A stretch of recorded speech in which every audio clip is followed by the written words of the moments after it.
ये एक haunted school है और ये यूपी में था। यहाँ पे जैसे वो शेड गिर गई थी, बच्चे पढ़ रहे थे, तो वहाँ पे बच्चों की डेथ हो गई थी स्कूल में। तो स्कूल में जब डेथ हो गई थी भाई, तो काफ़ी टाइम से वो स्कूल बंद रहा। मुझे वहाँ के प्रिंसिपल ने मेल किया कि सर ऐसे ऐसे हम चाहते हैं कि आप यहाँ पे इन्वेस्टिगेशन करो, जो आप चार्ज करोगे मैं भी आपको दूंगा। तो मैंने बोला यार बच्चों की बात है, पैसा क्यों लेना है, चलते हैं। भाई मैं वहाँ पे गया और वहाँ पे मैं 2 बजे, मेरे को आज भी याद है, मैं 2 बजे वहाँ पे रात को घुसा था उस स्कूल में। और वहाँ पे मैंने नेचुरल इन्वेस्टिगेशन करी थी, जिसमें किसी भी मशीन का मैं यूज़ नहीं कर रहा हूँ।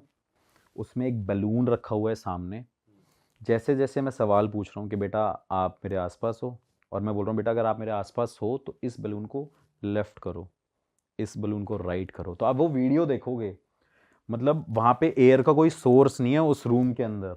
आप वीडियो देखोगे, बिल्कुल वाइड एंगल में वो शूट हो रहा है, बीच में बैलून रखा है, जैसे जैसे मैं सवाल पूछ रहा हूँ वैसे वैसे वो बैलून मूव हो रहा है। तो वहाँ पे बच्चों की स्पिरिट्स जो थी वो मुझे आंसर तो कर रही थी, लेकिन जैसे ही मैं उस लोकेशन से निकला, उस लोकेशन से निकलने के बाद ही भाई मेरी कार का क्या कहते हैं वो एक्सीडेंट हो गया। जैसे ही एक्सीडेंट करा, मतलब ठीक कराया मैंने उसको, रिपेयर कराया वहाँ से। उसके बाद भाई कार का टायर फट गया। जैसे ही टायर फट गया तो उसके बाद बैटरी ख़राब हो गई। बैटरी ख़राब होने के बाद भाई उसका कैम्बर फट गया। तो मैं कार को 4 दिन में लेके आ पाया दिल्ली वापस। तो मुझे लगा यार ये हो क्या रहा है। मैं उसके बाद नेक्स्ट डे मैंने बोला कि हनुमान मंदिर चलते हैं, कनॉट प्लेस भाई दिखाते हैं। हनुमान मंदिर गए भाई। जैसे ही मैं लैपटॉप लेके जा रहा था, नया लैपटॉप लिया मैंने, वो कार में रख के गया, वो लैपटॉप की स्क्रीन टूट गई। मतलब लाइक एप्पल का जो मैक प्रो था वो एकदम स्क्रीन टूट गई। मैंने बोला यार ये कुछ हो रहा है, अब मेरे को दिखाना पड़ेगा। तो फिर मेरी तबीयत ख़राब हो गई। मुझे मेंटली ये लग रहा है कि मेरी लाइफ में कुछ है ही नहीं, मेरे अपने लोग नहीं हैं। मुझे ये लग रहा है कि मेरे आसपास कोई है, मुझे बार बार कोई टच करता रहता है, मुझे ये फील हो रहा है। सपनों में वो स्कूल नज़र आने लग गया। मेरे को ये लगने लगा कि बच्चे वहाँ से आवाज़ मार रहे हैं। मैंने बोला यार ये बड़ा डिस्टर्बिंग सा हो गया भाई। मैंने 10-15 दिन काम ही नहीं किया। मैंने अपने आप को रूम में बंद कर लिया। मेरी माँ मेरे से पूछ रही है कि तू खाना क्यों नहीं खा रहा। मैंने बोला खाना खाने का मन नहीं है। मैंने बोला कि वो कह रहे कि चल दोस्तों के साथ चले जा, पार्टी में चले जा। मेरा मन ही नहीं है। फिर मेरे घर वालों को थोड़ा सा डाउट हुआ। फिर मेरे घर वालों ने बोला कि भाई तू अपने बाबा के पास जा। फिर आप मानोगे नहीं कि मैं बाबा के पास गया। बाबा के पास जैसे ही पहुंचा, उन्होंने छूटते ही मेरे को एकदम बोल दिया कि गाड़ी के टायर फटने लग गए, गाड़ी ख़राब होने लग गई हैं, और क्या कहते हैं कमरे में अपने आप को बंद करके रख लिया तूने। मैं हाँ बाबा। उन बाबा ने भाई ऐसे ऊपर करके देखा, कहते जा अब कुछ हो जाए तो बता दियो। मैं बाबा मुझे डर लगता है कि मैं घर से निकलूँ ना। मतलब एक ऐसा भी लेवल आ गया था कि मेरे को डर लगने लगा कि यार मैं नहीं निकलूँगा अब घर से। तो उन्होंने बोला अब घर से बाहर निकल, जो करना है वो कर। तो मैंने कहा क्या हुआ था? कह रहे बच्चों की आत्मा लग गई थी ना तेरे पीछे। मतलब उनको मैंने कुछ बताया नहीं है। उनको कुछ बताया नहीं है कि क्या हुआ है, कहाँ गया था, क्या कहाँ गया था, क्या किया था, कहाँ था, क्या करता हूँ। वो खुद से बोलने लगे कि भाई बच्चों की आत्मा लगी है ना, जा तू ठीक हो गया। मैंने कहा चलो यार ठीक हो जाऊंगा। फिर मैं थोड़े दिन बाद आया, मेरे को लगा यार वो स्कूल की वजह से मैं बड़ा परेशान रहा। भाई मैं दोबारा उस स्कूल में गया। मैंने बोला कि नहीं भाई ये इसको करना है, इसको सॉर्ट करना है। दोबारा उस स्कूल में गया। स्कूल में जाके फिर इन्वेस्टिगेशन करी। फिर वहाँ पे बच्चों की स्पिरिट से बात करी, वो मेरे को साइंस मिले, सब कुछ। भाई ये ना थोड़ा डीप में बताओ इस चीज को कि जैसे मान लो आपने बच्चों से क्या क्वेश्चन पूछे। भाई थोड़ा सिनेरियो एक्सप्लेन करो कि आप क्लासरूम में थे, कहाँ बात कर रहे थे, हाँ क्या मैं सीन। बताता हूँ। मैं क्लासरूम, लाइक 2-3 क्लासरूम थे गांव में, आपको पता है कुछ बच्चे दरियों पे पढ़ते हैं और कुछ बच्चों के लिए बेंच थी। तो भाई मैं वहाँ पे बिल्कुल, जो सामने ब्लैक बोर्ड था और एकदम फ्लोर था, वहाँ पे बेंचेस नहीं थे। वहाँ पे मैं बैठा हुआ, मैं बच्चों से पूछ रहा था क्या बेटा आप लड़का हो? तो वो आपको वहां वैसे फील हो रहा था कि हाँ हाँ हाँ भाई, पूरा वहाँ वहाँ पे फिर बताऊँगा सेकंड टाइम मेरे साथ क्या हुआ उसी लोकेशन पे। मैं वहाँ पे पूछ रहा हूँ कि क्या कहते हैं आप यहाँ पे हो? वो कह रहे हैं हाँ जी है। आपने मुझे पहचाना?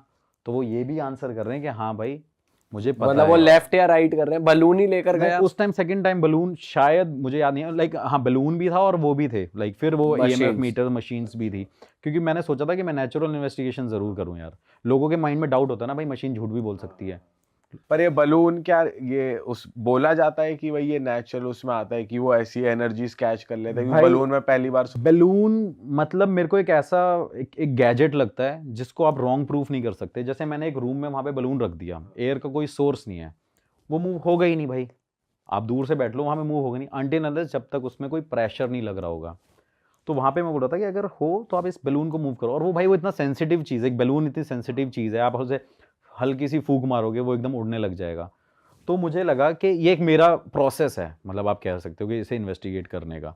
और वहाँ विंडो कुछ नहीं थी जहाँ से हवा एक दो होल जरूर थे, लेकिन वो होल ऊपर की तरफ थे, लेकिन बैलून बिल्कुल बीच में रखा हुआ था। तो उसमें मतलब आपको क्लियर पता चलेगा वीडियो में देख के कि हाँ वहाँ पे एयर का कोई सोर्स नहीं और होगा। भाई जब आप फर्स्ट टाइम गए थे तो ऐसी कुछ बात हुई थी कि वो आपके साथ ही आ गए, मतलब आपने वो कॉन्वर्सेशन एंड कैसे करी, या मतलब इन्वेस्टिगेट करने का पर्पस क्या था? कि जैसे सबको पता ही है वो हॉन्टेड है, पर आपने जाके वहाँ पे मतलब ये बताओ कि फिर उसके बाद प्रिंसिपल के साथ आपकी क्या बात हुई? करने का रीज़न क्या होता है? लोगों का रीज़न होता है उस हॉन्टेड जगह को सिर्फ हॉन्टेड है या नहीं बताना, लेकिन मेरा पर्पज़ ये होता है कि उस हॉन्टेड जगह को बिल्कुल फ्री कर देना, कि वहाँ पे लोग जाके रह सकें, उस स्कूल को मैं दोबारा चलवा सकूँ। उस प्रिंसिपल का मेन मोटिव ही यही था मेरे को मेल करने का, कि वो स्कूल चलने लग जाए। क्योंकि ऑब्वियस सी बात है, इतनी बड़ी प्रॉपर्टी है, बच्चों की एजुकेशन वहाँ पे जा रही है, बच्चे 20 किलोमीटर दूर जाते हैं गाँव में पढ़ने। तो सेकेंड टाइम मैं गया, मैंने वहाँ पे सवाल पूछे कि बेटा आपने मेरे पीछे आए थे? तो उन्होंने उस बात का आंसर किया कि भाई मैं आपके पीछे था, मैं आपके साथ था, आप मुझे देख रहे हो, मुझे टच कर सकते हो। तो वो आंसर कर रहे हैं। हाँ बिल्कुल प्रॉपर भाई। तो उस स्कूल में जब मैंने इन्वेस्टिगेशन कंप्लीट करी तो मुझे पता चल गया कि भाई अब इस स्कूल में स्पिरिट्स एग्जिस्ट कर रही हैं बच्चों की। और बच्चों की जो स्पिरिट होती है ना वो बड़ी मतलब आप कैसे ज़िद्दी होती हैं। आप समझ सकते हो कि जैसे बच्चा एक होता है तो ज़िद्दी होते हैं, किसी को चॉकलेट चाहिए, तो वो भी स्पिरिट्स बिल्कुल ज़िद्दी थी कि वो छोड़ना नहीं चाहती थी उस स्कूल को। क्योंकि आप समझ सकते हो, क्योंकि बच्चे ना थोड़े से इमोशनल भी होते हैं और ज़िद्दी भी बहुत ज़्यादा होते हैं, तो वो उस जगह को छोड़ना नहीं चाहते थे। तो भाई मैंने अपने बाबा को बुलाया, और मेरे बाबा कोई ऐसे ही नहीं है कि कोई सोशली बहुत ज़्यादा एक्टिव हैं। हाँ 95 उनकी जिनके एज पास है, आप गए थे जिनके उन्हीं को पास मैं बुलाया। जाता हूँ, मेरे पास 95 years के 95 वो। ईयर्स उनकी एज है, जो बैठे बैठे मुझे बता देते थे कि भाई मैं इस टाइम क्या खा रहा हूँ, क्या कर रहा हूँ। तो वो पावर्स मेरे मेरे हिसाब से मैंने आज तक कहीं एक्सपीरियंस नहीं करी। तो उनको मैंने बोला कि मतलब बाबा ऐसी बात है, और मैं और आप चलते हैं, करते हैं। भाई उस स्कूल में गया मैं, आप मोटिव पूछ रहे थे ना, मोटिव ये था उस स्कूल में उन बाबा को मैंने 2 दिन वहाँ पे लेके गया। रात को मैं उनके पास गया, उनसे पूजा कराई अपने पैसों से, मैंने कोई पैसा नहीं लिया। उस स्कूल को मैंने दोबारा रीओपन कर दिया, और उस स्कूल में आज बच्चे पढ़ रहे हैं, और उस स्कूल में बच्चे एकदम मतलब लाइक चिल कर रहे हैं, अब आप कह सकते हो। मैंने वीडियो भी डाली है। तो हवन जो नॉर्मल जो पूजा होती है कि जो नॉर्मल पंडित करते वैसा ही था, कुछ अलग नहीं था? नहीं नहीं भाई, नॉर्मल पंडित मतलब नॉर्मल पंडित तो यार एक मैं हूँ, मैं हनुमान चालीसा पढ़ूंगा तो उसका इफेक्ट बहुत कम होगा। लेकिन एक पंडित हनुमान चालीसा पढ़ेगा उसका ज़्यादा होगा, क्योंकि पंडित डेली 100 बार हनुमान चालीसा पढ़ता है। मतलब एक एग्जाम्पल दे रहा हूँ। तो वो 95 ईयर्स का जो बाबा है, वो अगर उस चीज़ को कर रहे होंगे तो उससे कितना ज़्यादा इफेक्ट पड़ रहा होगा। बट उस पूजा के बारे में आप बता सकते हो, और उसके बाद उन्होंने कुछ भाई, बताया ये हो, कुछ- कैसे फ्री करा उन्हें? हाँ मतलब ये थोड़ी सी चीज़ ऐसी है कि इसको बताना थोड़ा सा मतलब मुश्किल भी हो जाएगा, क्योंकि वो कुछ अपनी तंत्र मंत्र विद्या, उनके पास सिद्धि है काली माता की। और मतलब आप कह सकते हैं कि वो हनुमान जी से डायरेक्ट बात करते हैं, लेकिन वो कभी फेमस नहीं होना चाहते, ना ही उनका ये मकसद है, ना ही वो कभी पैसे लेते हैं। जो पैसे लेते हैं वो मैं देता हूँ उनको, क्योंकि भाई ऑब्वियस सी बात है, उनको भी आगे अपना फैमिली को देखना है, उनके भी बच्चे हैं। भाई वैसे ये होते हैं जो एक्चुअल में जेन्युइन होते हैं, वो लोग कैमरा के सामने नहीं आते और उनका कुछ मोटिव भी नहीं होता कि मुझे पैसा कमाना है या फिर ऐसा कुछ। हाँ बिल्कुल बिल्कुल यार। और मेरा मोटिव जो मैं हमेशा बोलता हूँ पैरानॉर्मल में घुसने का, वो यही है कि मैं हमेशा सिर्फ ये कोशिश करता हूँ कि जो स्पिरिट जो वहाँ पे है जगह, उसको भाई फ्री करूँ, मुक्ति दिलाना मेरा काम है। अब ऐसा नहीं है कि मैं भगवान हूँ, लेकिन ऐसे बाबाओं की हेल्प से मैं इन चीज़ों को करता हूँ, और तभी इस फील्ड में मतलब इंटरेस्ट है, और नए नए केसेस मेरे पास आते रहते हैं। भाई अपने कोई और नए केस के बारे में बताओ जहाँ पे आप गए और आपने कुछ ऐसा फील करा हो कि यार वहाँ तो आपकी हवा टाइट हो गई बिल्कुल। भाई एक ऐसी जगह है उत्तराखंड में, एक भाई लोहा घाट, चंपावत डिस्ट्रिक्ट है, और लोहा घाट एक शहर है, उसके ऊपर है एक पहाड़ों के बिल्कुल ऊपर टॉप पे अबॉट माउंट करके। हाँ, वो एबॉट माउंट भाई वहाँ की मतलब बहुत इंटरेस्टिंग स्टोरी भी है। और वहाँ पे जो हुआ है मतलब मैंने आज तक कभी, और इवन वो वर्ल्ड का भी और इंडिया का भी मोस्ट हॉन्टेड हॉस्पिटल में काउंट होता है। अच्छा। और आप एक चीज़ आपने कभी सुनी नहीं होगी कि चर्च भी हॉन्टेड होते हैं। लाइक चर्च के अंदर, मतलब लाइक एक गोवा में चर्च है, वो बताते हैं कि हॉन्टेड है, लेकिन अंदर अगर पॉजिटिविटी है तो भाई वो हॉन्टेड क्यों है? तो वहाँ पे ऐसी 3-4 जगह जो बड़ी हॉन्टेड है। तो उसकी स्टोरी भाई ये है कि वहाँ पे एक ज़माने में मतलब जब ब्रिटिशर्स का टाइम रूल करते थे, वहाँ पे ब्रिटिशर्स रहते थे। वहाँ पे उन्होंने क्या किया कि जब वो ब्रिटिशर्स वहाँ पे जा रहे थे तो कुछ ब्रिटिशर्स वहाँ पे रुक गए क्योंकि उनको वो जगह बड़ी पसंद आई। तो वहाँ पे एक एबॉट हेरल्ड माउंट करके एक बंदा था, वो वहाँ पे रुक गया और उसने अपना घर वर बनाया, वहाँ पे कुछ हवेलियाँ बना ली। फिर उसके बाद वहाँ पे उसने एक हॉस्पिटल खोल दिया वहाँ पे कि भाई लोगों की ना फ्री सेवा हो, इलाज हो, लोग यहाँ के गांव के जो परेशान रहते हैं। उसमें कुछ फॉरेनर्स भी थे और जो लोकल कुछ इंडियंस थे वो भी, तो वहाँ पे लोगों को इलाज मिल सके बेसिकली। तो भाई वो हॉस्पिटल चलता रहा कुछ टाइम तक। तो थोड़े टाइम बाद वहाँ पे एक डॉक्टर अपॉइंट हुआ। डॉक्टर का नाम था डॉक्टर मॉरिस, और डॉक्टर मॉरिस का दूसरा नाम था और पूरे वर्ल्ड में और इंडिया में फेमस है डॉक्टर डेथ। उसको डॉक्टर डेथ बोलते हैं। तो क्या हुआ भाई कि जब वो डॉक्टर अपॉइंट हुआ तो वहाँ पे काफ़ी सारे पेशेंट ठीक ज़रूर होते थे। मतलब ये बड़ा चलता था कि डॉक्टर मॉरिस को दिखाना है, डॉक्टर मॉरिस यहाँ पे रहते हैं। और उनके अंदर बताते थे कि एक जादू है और उनके पास ऐसी कोई पावर्स हैं, कुछ ऐसी एनर्जीज़ हैं जिससे पेशेंट ठीक हो जाते थे। कहते थे कि वो नब्ज़ देख के बताते थे कि वो पेशेंट की मरने की डेट टाइम बता देते थे। हाँ, और वो ज़िंदा कर सकते थे कि नहीं कर सकते थे, मतलब वो ठीक हो जाए या नहीं हो पाए, वो भी वो बता देते थे। लेकिन ये चीज़ पूरे गांव में बहुत ज़्यादा फैल गई और लोग वहाँ पे भाई कुछ भी, कोई भी बीमार होता था डॉक्टर मॉरिस के पास जाना है। तो डॉक्टर मॉरिस भाई उनको देखते थे, उनकी नब्ज़ देखते थे और उसको बोलते थे भाई ये पेशेंट 2 दिन बाद मर जाएगा, इसको वहाँ ले जा रहा हूँ, मैं कोशिश करूँगा इलाज करने की। मतलब जो भी अलग अलग स्टोरीज़ हर जगह होंगी, लेकिन जो मेन स्टोरी वो ये है कि वो इलाज करने के लिए उनको एक जगह लेके जाया करते थे। एक उन्होंने अपना वार्ड बना रखा था और उसके बाद भाई वो डॉक्टर उन पेशेंट को एक जगह पे लेके शिफ्ट कर देते थे। उस जगह का नाम होता था मुक्ति कोठरी, जहाँ पे डॉक्टर मॉरिस क्या करता था, लोगों को वहाँ पे मतलब कुछ जैसे डेड बॉडीज़ को वहाँ रखता था, सबका ना मतलब लाइक सर्जरी करता था, सबके दिमाग खोलता था। और वो ये देखता था कि जब लोगों के हाथ पैर एक जैसे हैं, आंखें एक जैसी हैं, तो लोग सोचते अलग अलग क्यों हैं, आत्मा कहाँ होती है बॉडी में। मतलब उसके अलग अलग एक्सपेरिमेंट्स वो करता था डेड बॉडीज़ पे। देखता था कि एक जिंदा इंसान और एक मरा हुआ इंसान अलग अलग कैसे सोचता है। मतलब वो सोचता था कि मरा हुआ इंसान भी तो सोच सकता है अगर एक जिंदा इंसान सोच सकता है तो उसके बड़े बड़े अलग अलग एक्सपेरिमेंट होते थे। भाई उसने क्या किया, वहाँ पे बहुत सारी 100 से ज़्यादा लोगों के साथ वो एक्सपेरिमेंट किया जो मर गए हैं।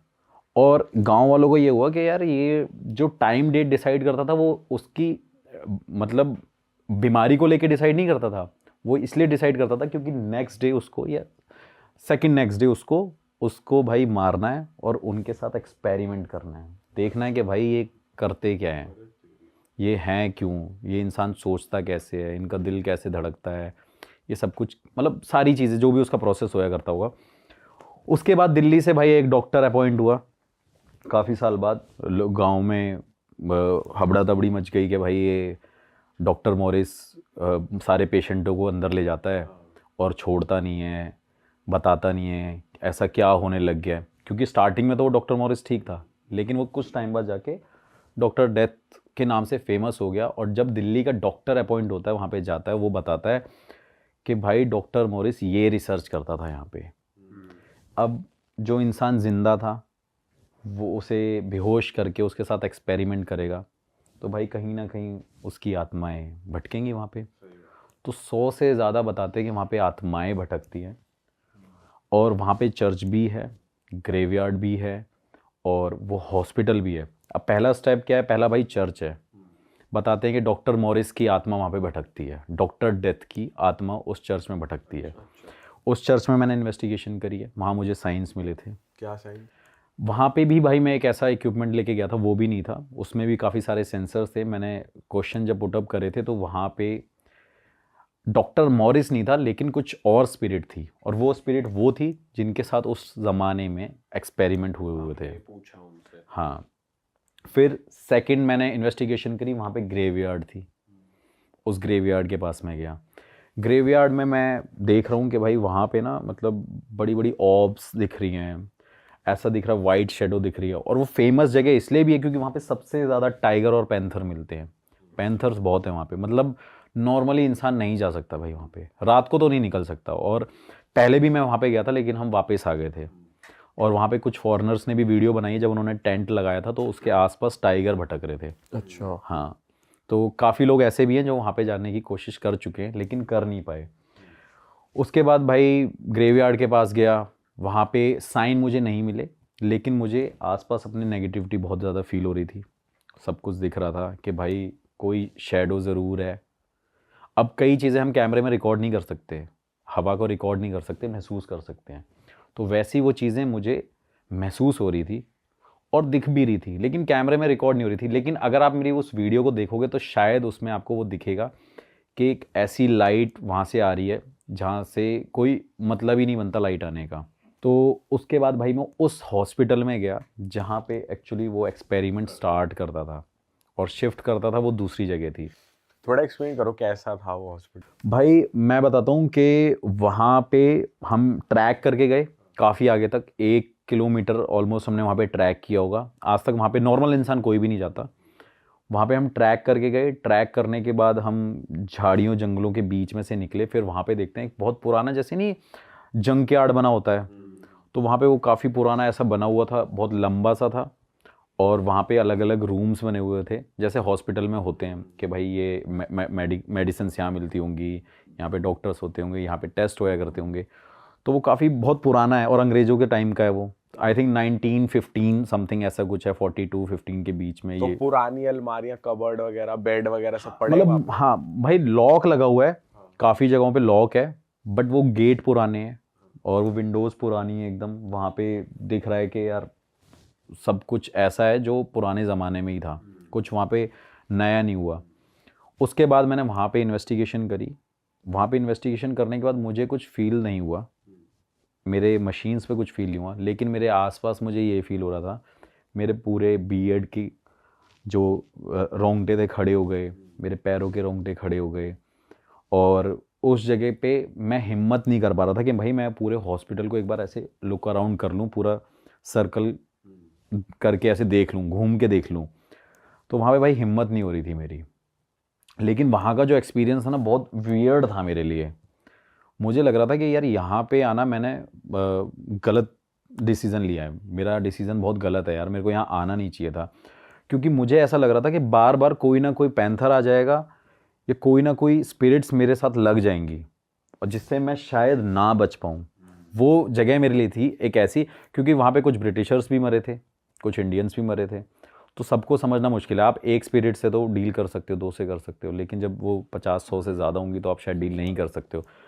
तो उस हॉस्पिटल के बाद मैं मुक्ति कोठरी में गया, लेकिन अब वो मुक्ति कोठरी एक जगह है जो वो प्राइवेट प्रॉपर्टीज़ बन गई हैं, उसको मतलब लोगों ने ले लिया है, हायर कर लिया है। वहाँ पे बड़ी बड़ी अच्छी अच्छी कोठीज़ बनी हुई हैं, लेकिन अब तक उस जगह पे कोई नहीं जाता, ना ही किसी की हिम्मत होती है। जिनकी प्रॉपर्टीज है वो तो रहते होंगे। हाँ भाई, वो हॉस्पिटल वाला एरिया काफ़ी दूर है, वो मुक्ति कोठरी दूर है, चर्च थोड़ा सा पीछे आगे की तरफ है, मतलब ऐसे स्टेप बाय स्टेप है। हाँ। हाँ, और जो मुक्ति कोठरी है वो बिल्कुल लेफ्ट में है, बाकी सारी चीज़ एकदम सामने सामने है।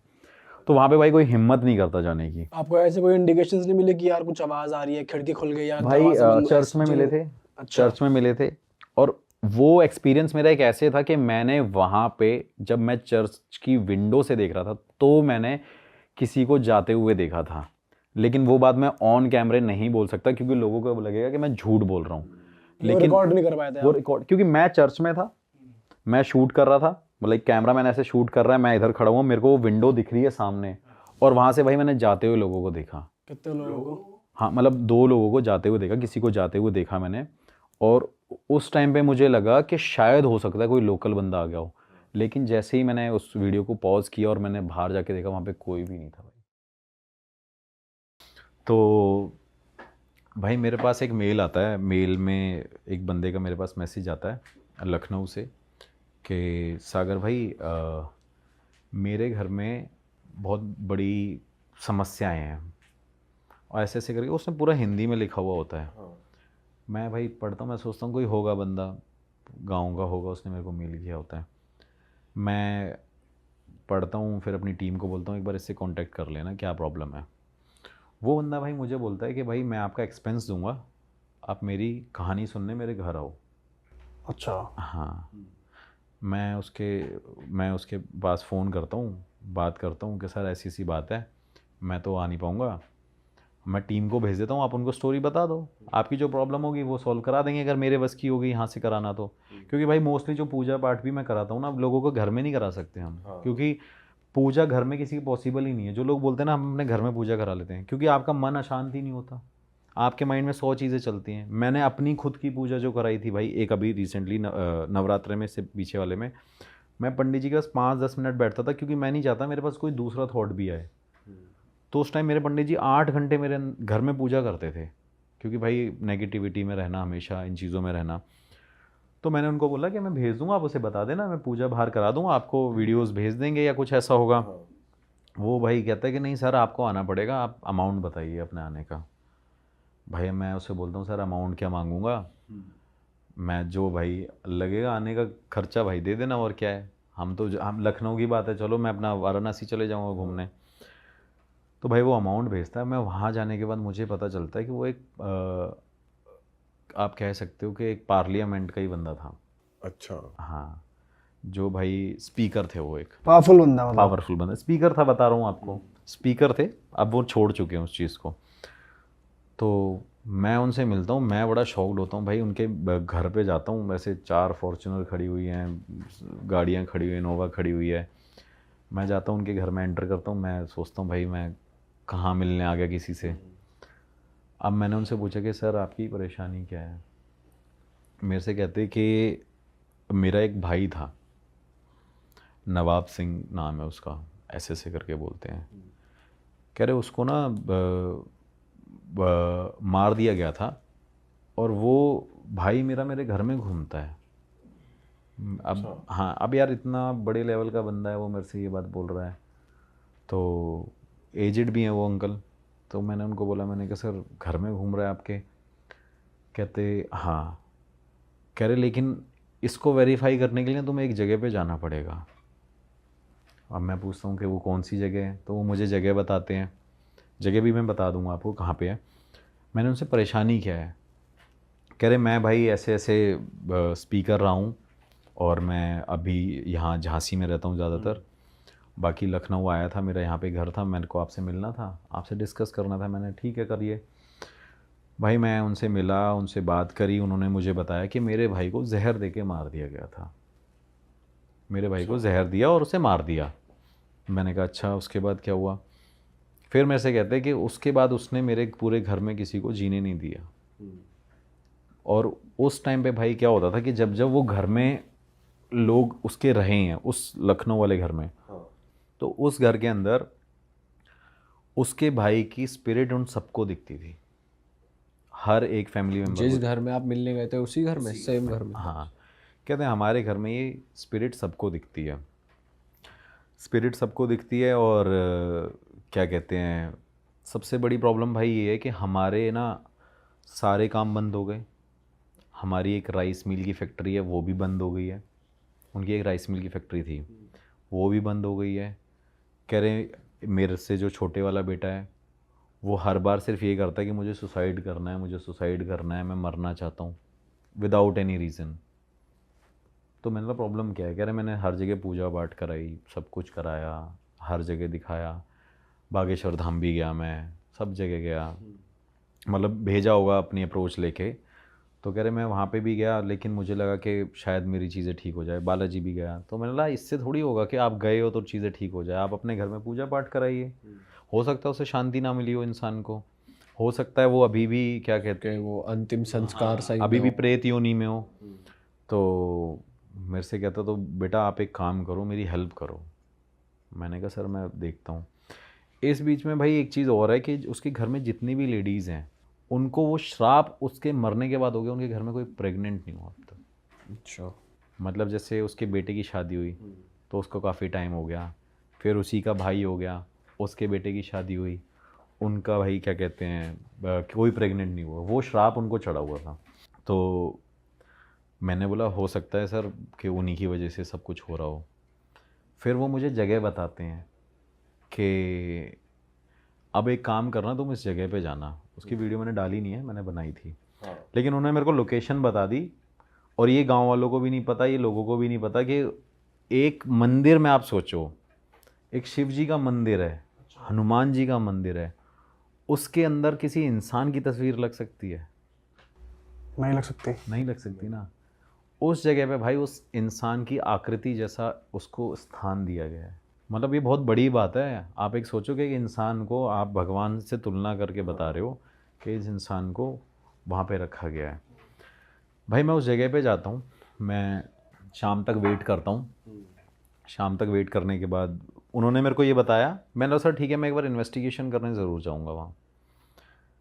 तो भाई मैं वहाँ पे पहुँचा, पहुँचने के बाद शाम तक का वेट किया, खेतों में रहा मैं पूरे टाइम, धूप में ही रहे, खेत के अंदर बैठे रहे, मतलब शाम हो जाए। तो उन्होंने बोला कोई परेशानी नहीं होगी, अगर कोई परेशानी हुई तो तुम मुझे फ़ोन कर देना। उन्होंने अपनी फैमिली का मेंबर कोई भी नहीं भेजा। कह रहे अगर मेरी फैमिली का मेंबर कोई भी वहाँ गया तो भाई वो पागल ही हो जाएगा।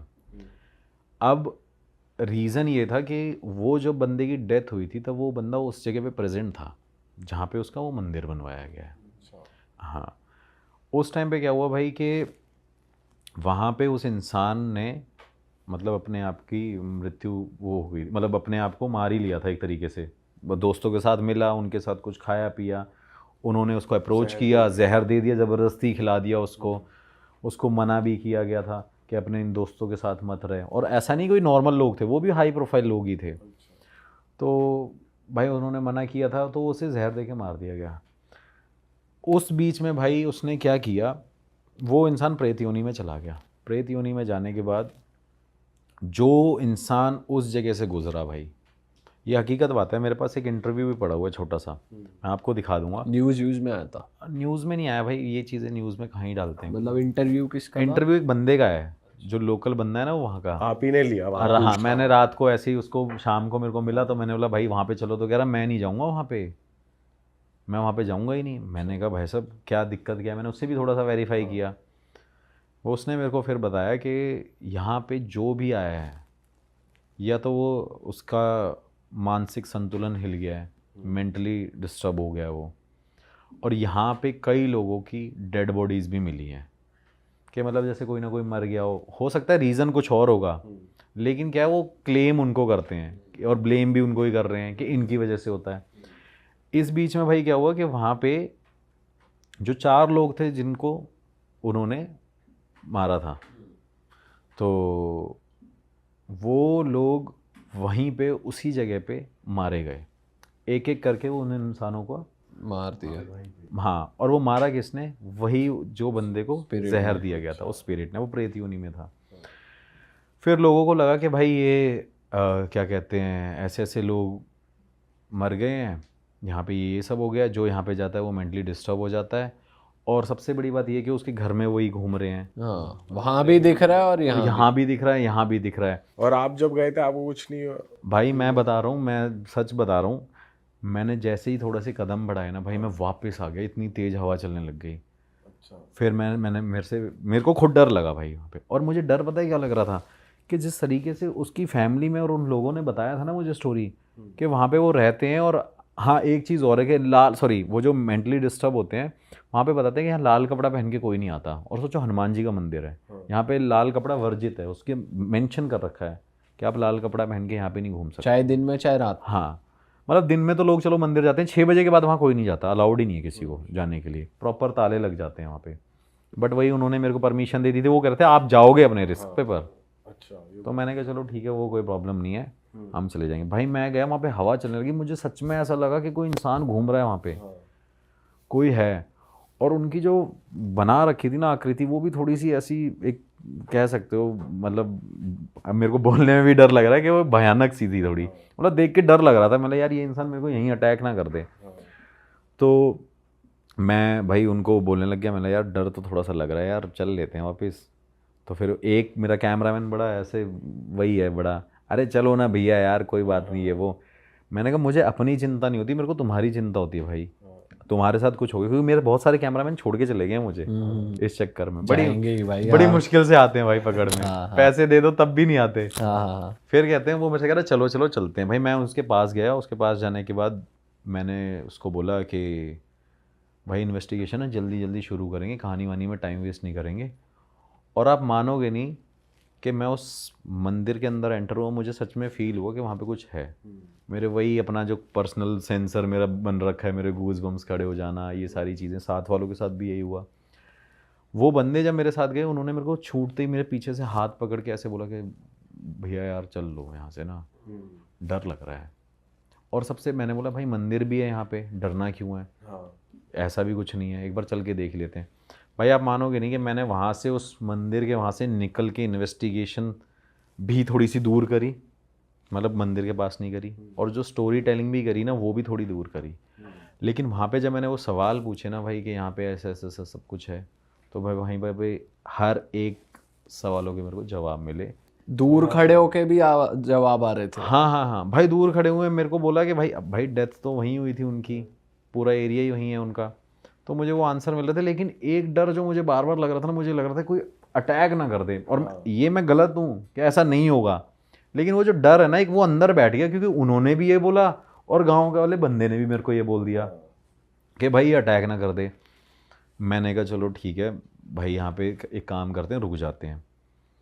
रुकने के बाद थोड़ी देर बैठे रहे, हम कार में बैठे रहे भाई। अब मैं वो खेतों में अपनी थार लेके गया था भाई, जैसे ही मैं वहाँ पे गया मेरे टायर पंक्चर हो गया था। अच्छा, टायर पंक्चर हो गया। और सबसे बड़ी गलती मेरे से क्या हुई थी कि मेरा स्टेपनी का जो टायर था वो भी मैंने पंक्चर नहीं लगवाया था। वो मेरा किसी इन्वेस्टिगेशन में कहीं करा था, लोगों ने मेरा टायर फाड़ दिया था, मतलब खड़े खड़े, वो भी यूपी में ही। तो मेरे को लगा यार मैं फंस गया भाई। फिर मैंने वहाँ पे वो कार छोड़ के आ गया कि मैंने चल काम करते हैं, कार छोड़ देते हैं, थोड़ा सा रात को यहाँ रुक जाएंगे, और फिर हम वॉक कर करके आगे मार्केट की तरफ निकल गए। मैंने उनको फ़ोन किया, सर ऐसी सी बात हो गई है, मैं यहाँ पे था और मेरे साथ ये हो गया। कह रहे मैं कह रहा था ना तेरे को वहाँ पे है, कह रहे करने वाला मेरा भाई है। अब यार ये बातें ऐसे बंदा सोच बोल रहे हैं वो प्रॉपर कि मेरे भाई नहीं कर कह रहे मेरे भाई ने तो किया है, मैं आपको बोलता रहा हूँ। फिर वो मेरे से कह रहा है ये आपके बस की नहीं है तिवारी जी केस वो करना। मैंने कहा सर वो तो देखो पता नहीं, ये तो चलो बाद की बात है, वो देखते हैं कि अभी कर पाएंगे कि नहीं कर पाएंगे। भाई उन्होंने फिर मेरे को हेल्प करी कि बोला कि तुम एक काम करो, मार्केट में वहाँ जाओ, वहाँ मेरे नोन के लोग हैं, वहाँ उनसे मिल लेना और वो तुम्हारी हेल्प कर देंगे। और उनको फ़ोन कर रहा हूँ मैं। भाई हम वहाँ पे रात को 2-2:30 बजे उनके पास पहुँचे। उनके पास जाने के बाद उन्होंने बोला कि चाय वाय पिलाई। फिर उन्होंने मुझे भाई स्टोरी बताई कि कह रहे पूरा गाँव डरता ही है, कह रहा पूरा गांव ये 6 बजे के बाद इस जगह पे नहीं आता। और उनका भी यही कहना था कि एक इंसान को मंदिर में उस तरीके की एक वो कैसे मिल सकती है प्लेस के, भाई भगवान को पूजो। और वहाँ का रूल है भाई कि आप पहले आओगे तो पहले उन सबसे पहले उनकी फ़ोटो है। फ़ोटो भी क्या है, पूरा पत्थर से बना रखा है कि पहले भाई इनको पूजना है। अगर आप इनको नहीं पूजोगे और यहाँ पे रह नहीं सकते, ये भी एक वहाँ का वो है कि भाई आप यहाँ पे रह भी नहीं पाओगे अगर इनको नहीं पूजोगे। तो लोग क्या करते हैं, दिन में जाते हैं, उनको पूछते हैं, फिर भगवान को पूछते हैं, फिर आते हैं। उन्होंने भाई मेरे को ये स्टोरी बताई। मैंने कहा चलो यार इतने लोग बोल रहे हैं तो भाई हो गई। फिर मैंने सर मेरे को तो ऐसे ऐसे साइन मिले वहाँ पे नेगेटिव एनर्जी के। तो मेरे से कह रहे पता नहीं तुम कैसे बच के आ गए हो और तुमने ये गलती क्यों करी। तो मैंने सर ने बोला था। कह रहे सर की तो जीवन ऑलरेडी ख़राब हो रखा है इनके चक्कर में, और तुम क्यों करने आए हो, क्योंकि गाँव के लोग तो यार करते ही है ना, उनको इतना पता नहीं होता। तो उन्होंने मेरे को बोला, मैंने कहा चलो ठीक है। मैंने फिर भाई क्या किया, नेक्स्ट डे वही अपना बंदा लेके गया, टायर खुलवाया, ट्रैक्टर से आगे रोड तक लेके आया। रोड पे लेके आने के बाद मैं कार लेके निकला। मैं वापस पहुंचा लखनऊ उनके पास। मैंने उनको फ़ोन किया, सर मैं लखनऊ आ रहा हूँ और मैं देखता हूँ कि इसको कैसे करना है। मैंने बोला सर यहाँ पे तो कुछ है। कह रहे मेरे साथ भी, और कह रहे तुम वहाँ पे इन्वेस्टिगेशन कर रहे थे, मेरे घर में भी वो घूम रहे थे। मैंने कहा यार, मैंने बोला सर ऐसे क्यों बोल रहे हो, मैं तो मेरे को ही डराने में लगे हुए। कह रहे बेटा बात ये नहीं है, मैं हंस के भी बोल रहा हूँ, जैसे अभी हम भी हंस रहे हैं। कह रहे जिसके साथ हो रहा है ना वो उस इंसान से पूछो। सही बात है। कह रहा मेरे पास इतनी संपत्ति है ना, इतनी प्रॉपर्टी है, कह रहा उसका वारिस नहीं है मेरे पास कोई, मेरे बेटे ये भी मरने वाले हैं थोड़े टाइम में, ये भी मर जाएंगे 10-20 साल बाद, कह रहा इसको संभालेगा कौन, हमारा वारिस कौन होगा, हमारा वंश कौन चलाएगा। तो मैंने कहा चलो ठीक है सर, मैं एक बार काम करता हूँ, पता करता हूँ। फिर मेरे से कहते कि आप एक काम करो, अपने गुरुजी से मेरे को मिलवा दो। मैंने कहा सर वो तो मैं आपको तब बताऊंगा, पहले मैं उनके पास जाऊंगा, फिर उनसे पूछूंगा, क्योंकि आप एक रिस्पेक्टेड पर्सन हो। पता चले उन्होंने वो मेरे को बोला कि मैं अभी नहीं मिल सकता, क्योंकि ऐसा होता है भाई, वो कई बार ऐसे, वो भी ऐसे होते हैं, क्योंकि मैं उनके पास जाता हूँ ना भाई, वो मंदिर में बैठे रहते हैं, आते ही नहीं है बाहर। 3 बजे उठ जाते हैं, 3 बजे से भाई सुबह तक पूजा कर रहे होते हैं, फिर शाम को 7 बजे खाना खाते हैं, 9 बजे बैठ जाते हैं, फिर 3 घंटे पूजा करते हैं, 3 घंटे सोते हैं टोटल। उनका जब से मैं उनको जानता हूँ, हाँ 3 आवर्स वो सोए हैं आज तक एवरी डे। तो मैंने सर आप रिस्पेक्टेड पर्सन हो, मैं नहीं चाहता कि आपके साथ ये प्रॉब्लम हो। तो मेरे से कहते कि एक काम करो, आप जाके वहाँ पे पता कर लो। तो मैंने सर इतना ही, फिर मैंने बोल भी दिया भाई कि मैंने बोला यार मैं अपना एक्सपेंस क्यों लगाऊंगा। मैंने कहा सर आपको एक्सपेंस देना पड़ेगा जाने का, या तो आप एक काम करो, मैं लड़का भेज दूंगा, इसको आप 5-10 हज़ार रुपये दे देना, अपनी गाड़ी भेज दो, ये जाके वहाँ पे बात कर लेगा, उनको इसको ये जानते हैं। तो उन्होंने बोला नहीं आप ही जाओगे। कई लोग ऐसे भी होते हैं भाई, मेरे को प्रायोरिटी पे लेके जाते हैं गुरु जी के पास, कि यार जैसे जज साहब थे वो प्रायोरिटी पे लेके गए, मेरे को बोल रहे कि भाई आप मेरे साथ ही चलोगे, क्योंकि मैं यार यही थोड़ी करता रहूँगा, यहाँ से उठाऊँ सुबह, फिर यूपी जा रहा हूँ, फिर 400-500 किलोमीटर जा रहा हूँ, फिर आ रहा हूँ, मेरे पर्सनल टाइम तो है ही नहीं मेरे पास। तो मैंने उनको बोला कि चलो ठीक है मैं चलता हूँ। वो मेरे को भाई लेके गए, मैं उनके पास बैठा, अब मैं गुरुजी के पास उनको बिठा दिया। अब गुरुजी तब तक आधे 1 घंटे तक वो बैठे हुए थे, लोगों से बात कर रहे थे। जैसे भाई वो वहाँ पे बैठे, उन्होंने छूटते ही उस इंसान का हाथ पकड़ा, जो स्पीकर था, सर का हाथ पकड़ा। सर का हाथ पकड़ते एकदम बोले हाँ भाई ये आत्मा लेके क्यों घूम रहा है अपने साथ में, अपने भाई की। तो मैंने ऐसे देखा, मैंने पता नहीं क्या, ऐसे मूड ही हैं वो, मूड के ऊपर है, अगर उनका मन आ गया तो वो बहुत बात बता देंगे, नहीं आएगा तो बहुत दो शब्दों की बात करेंगे। तो मैंने कहा गुरुजी ऐसी ऐसी बात है, इनके साथ ऐसा ऐसा हो गया। तो छूटते ही बोले कि मरवाने वाला भी तो इसी का बेटा है। अरे अच्छा। मैं भाई बड़ा शॉक्ड हो गया। वो कह रहे अब आप ये बात सोचो कि कितनी बड़ी बात है, वो अपने बेटे के लिए ये चीज़ को कैसे डाइजेस्ट कर ले कि वो कह रही मरवाने वाला भी तो इसका बेटा है। वो कहता नहीं गुरुजी ऐसा नहीं है। कह रहा वो जो 4 लोग तेरे पिताजी के दोस्त थे ना, उसके साथ मिलके इस तेरे बेटे ने ये कॉन्स्पिरेसी रची थी कि भाई इनको हटाओ, फिर ये प्रॉपर्टी पे टेक ओवर मैं करूँगा, मैं वारिस होऊंगा, मैं ये होऊंगा, मैं वो होऊंगा। ये सारी भाई उनकी गेम थी। गुरुजी ने पहले इतनी सी बात बोली, वो कह रहा नहीं गुरुजी ऐसा कुछ नहीं है, आप गलत कह रहे हो।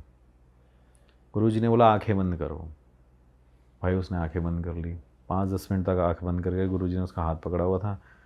गुरुजी ने छूटते ही उनको बोला कि अगस्त की बात है। अब भाई उस बंदे ने हाँ भर दी। वो कहता हाँ अगस्त में हुआ था, 2014 में हुआ था। अब भाई वो कह रहा हाँ भाई 2014 में हुआ था। मैं सामने बैठा हुआ था, मेरा बंदा साथ में मेरा टीम का बंदा था। अब हम क्या करते हैं भाई, जब किसी की बातें सुनते हैं ना, जब मैं गुरुजी की ऐसी बातें सुनता हूँ तो मैं उनको यूँ बोलता हूँ देख ले भाई आज तो बता दिया भाई, ये कर दिया इन्होंने। उस बंदे को वो चीज़ डाइजेस्ट नहीं हो रही थी, लेकिन उस बंदे ने उस चीज़ पे एग्री किया। तो कह रहा तेरा बेटा कहाँ था जब तेरे वो ख़त्म हुए थे। वो कहते बाहर था कि नहीं था। वो कहते हैं हाँ बाहर था। कह रहे तेरे बेटे ने किया है।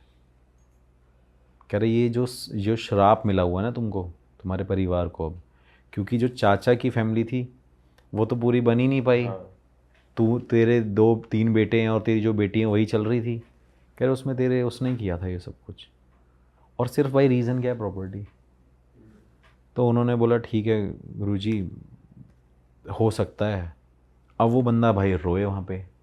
अब वो भी मुझे बड़ा वो लगे यार कि इंसान ऐसे रो रहा है, वगैरह रोने की ज़रूरत नहीं है, इसमें तेरा कोई वो नहीं है, तेरा कर्म नहीं है, तेरे बेटे का कर्म है। फिर उसके बाद उन्होंने मेरे को वो चीज़ बताई नहीं थी। उन्होंने बोला कि सबसे बड़ी तेरी बहू वही है ना। वो कहते हाँ, वो प्रेग्नेंट नहीं हो रही ना। अब भाई उस बंदे को इतना बिलीव हो गया, क्योंकि जब मैं पूरे टाइम उसके पास गया था लखनऊ, लखनऊ से वापस गुरुजी के पास आया। इन बिटवीन मैंने गुरुजी से कोई बात नहीं करी, क्योंकि गुरुजी के पास फ़ोन का कोई ऑप्शन ही नहीं है जिससे मैं उनसे कांटेक्ट कर सकूं। एक ही ज़रिया है भाई। मैं कई बार लोगों को भी बोलता हूँ जो मेरे को बोलते हैं ना कि भाई आप गुरुजी से बात करा दो, वो ज़रिया ही यही है भाई। 500-600 किलोमीटर जाओ, फिर बात करो, फिर उसके बाद देखो वो 2 दिन है कि नहीं है, फिर लोकल साइड पे एक होटल ढूंढो 50 किलोमीटर दूर। उन्होंने बोला कि क्या कहते हैं ये चीज़ें हैं कि नहीं है। मैंने कहा सर देखो जो है ना आपके सामने है, आपको भरोसा करना हो तो मत करना, वो आपकी मर्ज़ी है, लेकिन मैं तो भाई इनको भगवान जैसा रूप समझता हूँ। ये जब तक मेरे पास हैं तब तक मैं प्रोटेक्टेड हूँ हर चीज़ से, लेकिन जिस दिन ये नहीं होंगे तो मेरे लिए तो ये भगवान का ही रूप है, तो मैं इनको पूजता ही हूँ। फिर उन्होंने उनको सारी चीज़ें बताई कि तुम्हारे घर में वो तुम्हारी बहू प्रेग्नेंट नहीं हो रही, फिर तुम्हारे घर में ये हो रहा है। वो कह रहा है वो तो घर में भी घूम रहा है, वो वहाँ भी घूम रहा है जहाँ ये होके आया है, ऐसे बोल दिया उन्होंने, जहाँ ये होके आया है। तो मैंने कहा हाँ मैं होके आया। तो क्यों गाड़ी बंद हो गई थी तेरी? बहुत धीरे बोलते हैं, गाड़ी बंद हो गई थी तुम्हारी? वो भी पता चल गया। गाड़ी बंद थी वहाँ पे, रात भर परेशान हुए। मैंने कहा जी हाँ। तो कहते वही करवा रहा था, प्रेत योनि में है वो, उसको शांति दो, शांति देने के लिए ये चीज़ें करो। भाई जब तक हम वहाँ पे बैठे हुए थे तब तक उस घर में क्या हुआ, उस घर में जहाँ लखनऊ वाले घर में उनके साथ क्या हुआ कि जब तक वो शांति वांति की बातें हो रही होंगी, ये सारी चीज़ें हो रही होंगी, उस घर में भाई उनकी बेटी थी जो आ रखी थी, वो भाई छत से गिर गई। और वो छत से गिर गई। वो छत से गिरने के बाद वहाँ से उनका फ़ोन आया कि ऐसी ऐसी ऐसी बात है। तो उन्होंने बोला क्या हुआ, कैसी क्या चीज़ हो गई है, जो भी उसने पूछा, कह रहे बेटी छत से गिर गई है। तो गुरुजी ने बोला कि ये तुम्हारे कर्मों का फल है जो तुम्हें मिल रहा है, इसे तुम दूर कर लो। भाई मैंने कहा चलो ठीक है। मैंने कहा सर ऐसी सी बात है, आपको मानना नहीं मानना है वो आपकी मर्ज़ी है। गुरुजी ने फिर उनको भाई 10 उपाय बताए, ये करना, ये करना, ये पूजा करना, फिर ये करना, अपने पितरों को शांत करना और माफ़ी मांगो, और माफ़ कर दें तो बड़ी बात है। मैं तुम्हें सिर्फ तरीका बता सकता हूँ। देख ली भाई, तुमने हमारी मेहनत सफल कर दिया। तुम ही लोग हो असली रियल हिट। और अगर आपको बहुत मज़ा आ रहा है ऐसी क्लिप्स में, ऐसी वीडियोस में, तो फटाफट जाइए प्लेलिस्ट पे, बिंज वॉच कीजिए और सारी वीडियोस देख डालो और मौज काटो। That is it. हम मिलेंगे नए पॉडकास्ट में, नई क्लिप में। Till then bye bye, see you, take care, do subscribe.